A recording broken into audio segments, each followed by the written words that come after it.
কাউকে close person অথবা friend বানানোর আগে দেখে নেবেন তার সাথে শুধু কি গুড টাইম গুলোর ভাইব ম্যাচ করে নাকি ব্যাড টাইম গুলোর। আপনার লাইফের ভালো মোমেন্ট গুলোতে হয়তো একজনকে পাশে পাচ্ছেন, অথচ দেখলেন আপনার লাইফের ব্রেকডাউন পিরিয়ডে সে আপনার পাশে নেই, সে আপনাকে এড়িয়ে চলছে। আপনার কিছু মেন্টাল ব্রেকডাউন সে দেখেও কিংবা শুনেও এমন রেসপন্স দেখাচ্ছে যেটা আপনি এক্সপেক্ট করেননি। এসব দেখলে আমি বলবো ওই মানুষগুলো থেকে আস্তে আস্তে সরে আসুন, এড়িয়ে চলুন।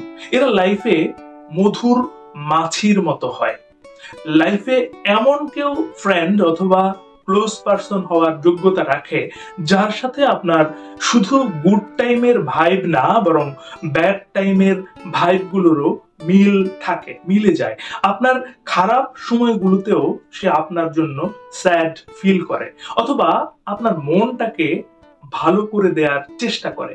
আপনার ওর্স্ট সময়গুলোর কথা শুনবে এবং জাজমেন্টাল হবে না। ইভেন আপনিও সেমটাই করবেন তার জন্য। আমি মনে করি friendship is all about balance.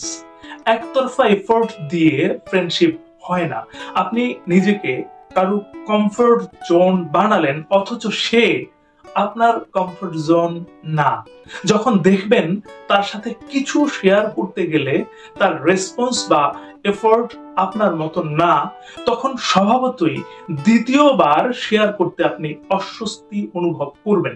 তখন বুঝবেন সে আপনার কমফোর্ট জোন না।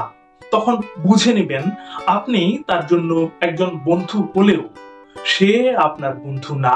সে নিজের দিক থেকে ওই বন্ধুত্ব আপনার জন্য তৈরি করতে পারেনি। এরপর চেষ্টা করবেন তাদেরকে ধীরে ধীরে এড়িয়ে চলার। না হয় দিন শেষে বিশ্বাস করেন অনেক বেশি লো ফিল করবেন। আপনি একজনের জন্য দিন নেই রাত নেই সময় দিয়েছেন, তার কথাগুলো শুনেছেন, তার পাশে থেকেছেন, অথচ আপনার পোস্ট পিরিয়ডে তার কাছে সময় হয় না। এটা খুবই বাজে একটা ফিলিং। আর এই জন্যই উচিত এসব থেকে সরে যাওয়া। নিজের এক্সপিরিয়েন্স থেকে বলছি, সরে না আসলে লাইফ টাইম খারাপ লাগাগুলো কাজ করতেই থাকবে। কখনো মুখ ফুটে বলতে পারবেন না, অথচ খারাপ লাগাগুলো থাকবে। আর যদি সরে আসেন তাহলে প্রথম খারাপ লাগাগুলো কাজ করলেও ধীরে ধীরে ইউজ টু হয়ে যাবেন। আর এমন লেসন নিয়ে নেক্সট টাইম ফ্রেন্ড অথবা ক্লোজ পার্সন বানাতে গেলে দেখবেন, বুঝে যাবেন কাকে বানানো উচিত আর কাকে নয়। শেষ করছি বন্ধু, তার আগে একটি কথা প্রতিবারের মতো মনে করিয়ে দিতে চাই। এই পৃথিবী তাকেই সম্মান দেয় যে ইউনিক কিছু করতে পারে। আপনি ইউনিক কিছু করুন, ভালো শুনুন, ভালো থাকুন। ধন্যবাদ।